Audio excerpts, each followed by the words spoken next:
nous pouvons enfin, à compter de cette semaine, retrouver notre lieu de rassemblement, notre chère Église du Sacré-Cœur, désertée depuis le début décembre l'an dernier. La menace du virus et de ses variants n'est pas encore totalement disparue. Et les plus vulnérables parmi notre communauté chrétienne éprouvent des hésitations à revenir au rassemblement dominical. C'est une attitude bien compréhensible et tous nous partageons un certain sentiment d'anxiété que les mesures de précaution n'éliminent pas tout à fait.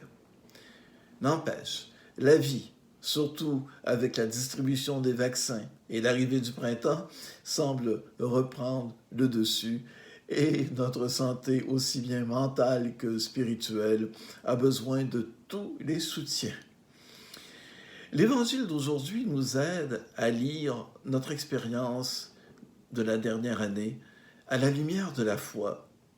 Nous avons tous vécu un quotidien bouleversé, des habitudes de vie modifiées, des limites imposées à notre vie en société, jusque dans nos relations avec les membres de nos familles. Comment ne pas éprouver tout cela comme une perte? Objectivement, c'est bien le cas. Mais nous avons consenti à tous ces sacrifices pour préserver notre vie et celle des autres, pour nous sauver ensemble, dirait le pape François. Nous avons applaudi ceux et celles qui se sont dévoués pour les plus vulnérables. La pandémie aura mis sous nos yeux tout un chantier missionnaire. Cet immense effort de l'humanité entière pour triompher de l'adversité, cet effort collectif que nous avons produit dans nos familles, dans nos collectivités, dans notre pays, dans l'ensemble du monde, il faudrait aussi le célébrer, même si, ici et là, des comportements égoïstes ou irresponsables ont pu être observés. Dans l'ensemble, la race humaine a bien relevé le défi et continue à le relever. Si nous avons pu joindre nos forces pour lutter contre ce mal qui nous assaillait, il n'est pas extravagant de penser que nous pourrions aussi nous réunir pour des objectifs positifs comme la création d'une vraie fraternité où le bien commun est recherché et où la dignité de chaque personne est reconnue. Dans l'Évangile, pour faire comprendre le mystère de mort et de résurrection, Jésus utilise l'image du grain de blé qui meurt pour porter fruit. Une image parlante, deux étapes qui se contredisent, qui s'excluent. Comment la mort produirait-elle la vie?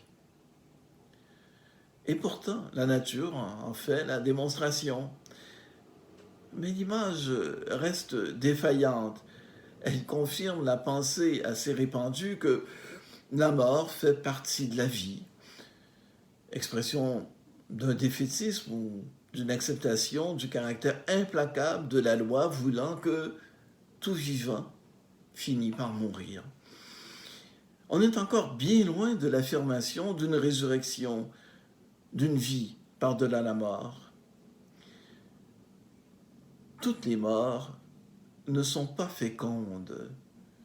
Peut-être pourrait-on dire, en langage chrétien, qu'aucune mort ne serait féconde s'il n'y avait pas celle de Jésus en croix. En communiant à son offrande, nous participons à ce passage de la mort à la vie.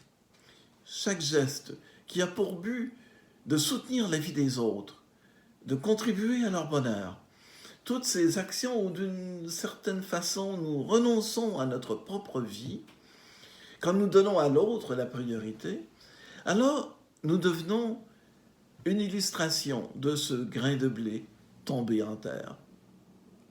Une vie pour les autres a une fécondité insoupçonnée.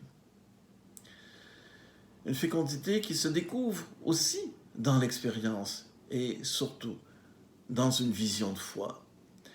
Il y a dans l'image de Jésus une invitation à s'abandonner à un mystère de vie et une suggestion, pour s'en convaincre, de l'imiter dans sa vie pour les autres. Nous croyons en la fécondité de l'œuvre de Jésus et il nous assure que nous aussi, unis à lui dans sa connaissance du Père, nous sommes promis à cette fécondité, à cette vie en abondance. Pour Jésus, l'heure est venue.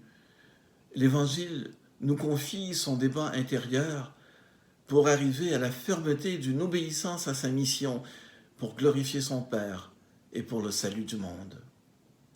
C'est l'heure de la floraison pascale qui lui fera d'abord connaître la solitude du délaissement de ses disciples, puis l'immense solitude de la croix.